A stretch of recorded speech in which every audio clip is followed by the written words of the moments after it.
I got so much motherfucking design on right now. Break it down, bring it back, make it clap. I got 3 old thoughts, new guap, where that thing, bitches on my line, and you know. Assalamualaikum warahmatullahi wabarakatuh.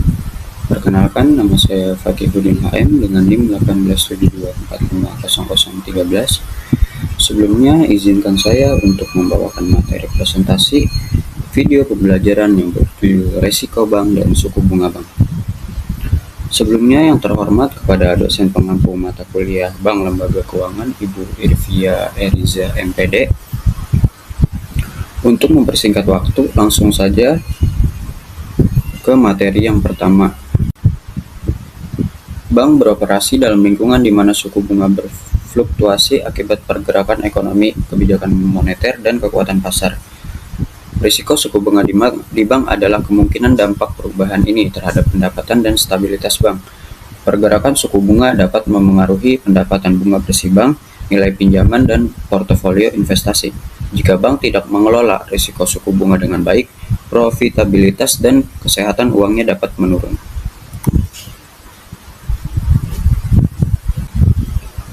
Selanjutnya di sini ada pengertian risiko bank. Risiko bank adalah potensi kerugian yang dihadapi bank akibat berbagai keputusan bisnisnya yang terbagi menjadi beberapa jenis utama, yaitu risiko kredit atau debitur gagal bayar, risiko pasar atau pergerakan harga yang merugikan, risiko operasional atau kegagalan proses internal, kesalahan manusia, sistem atau peristiwa eksternal, dan risiko likuiditas atau ketidakmampuan.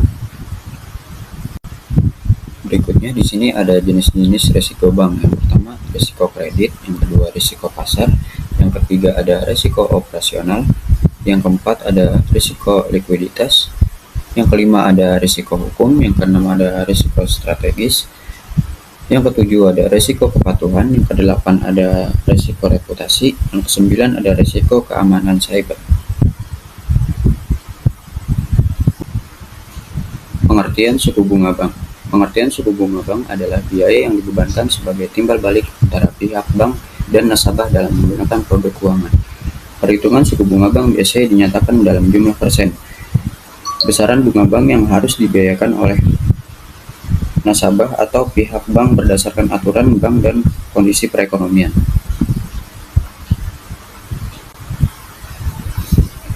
Contoh risiko suku bunga bank. Kasus sederhana menunjukkan sebuah bank yang mengimplementasikan obligasi dengan suku bunga tetap sebagai aset dan menyalurkan pinjaman dengan suku bunga mengembang. Jika suku bunga naik, nilai obligasi dengan suku bunga tetapnya akan turun. Dalam skenario ini, biaya pembayaran bunga deposito atau pinjaman dengan suku bunga mengembang akan meningkat, yang memengaruhi profitabilitas. Berikutnya ada dampak risiko suku bunga. Yang pertama yaitu bank. Suku bunga tinggi mengurangi permintaan pinjaman dan meningkatkan biaya bunga. Yang kedua ada investor, yaitu kenaikan suku bunga mengikis nilai portofolio obligasi. Yang ketiga ada bisnis. Fluktuasi biaya pinjaman memengaruhi keputusan investasi modal. Yang keempat ada rumah tangga. Pembiayaan hipotek dan pinjaman meningkat seiring naiknya suku bunga. Bagaimana cara melindungi risiko suku bunga? Yang pertama ada swap suku bunga, pertukaran pembayaran suku bunga tetap dengan suku bunga mengembang untuk mengurangi eksposur keseluruhan. Yang kedua ada opsi dan berjangka. Investor memperoleh opsi suku bunga atau kontrak berjangka untuk melindungi diri dari risiko suku bunga. Yang ketiga ada manajemen aset kewajiban. Lembaga mengelola keuangan, aset, dan kewajiban untuk meminimalkan risiko penetapan harga utang. Lanjut di sini ada bagaimana cara kerja risiko suku bunga bank. Yang pertama ada dampak terhadap pendapatan bunga bersih atau NNI. Bank memperoleh pendapatan bunga bersih atau NNI dari selisih antara bunga pinjaman dan beban simpan. Pergerakan suku bunga dapat menurunkan NNI jika suku bunga simpanan meningkat lebih cepat dibandingkan suku bunga pinjaman. Yang kedua, ada dampak pada nilai pinjaman dan simpanan. Suku bunga memengaruhi nilai pinjaman dan simpanan. Jika suku bunga naik, pinjaman dengan suku bunga akan kehilangan nilainya. Yang ketiga, ada resiko suku bunga dalam buku perbankan. Contoh, jika suku bunga naik, suku bunga deposito pun naik, yang membuat biaya operasional menjadi lebih mahal.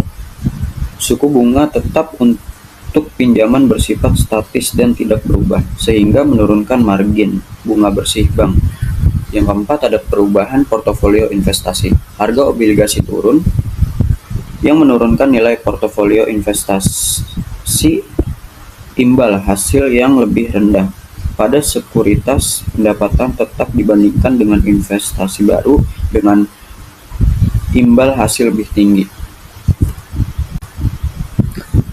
Di sini ada contoh kasus kritis keuangan global tahun 2008. Pada saat itu, kritis finansial menyebabkan ketidakpastian yang tinggi dan likuiditas yang ketat di pasar uang.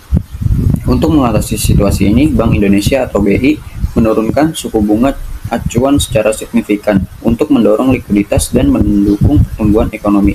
Selain itu, Bank Indonesia juga melakukan operasional pasar terbuka dan menyediakan fasilitas likuiditas tambahan untuk bank-bank yang mengalami kesulitan. Baik, di sini saya akan membacakan kesimpulannya.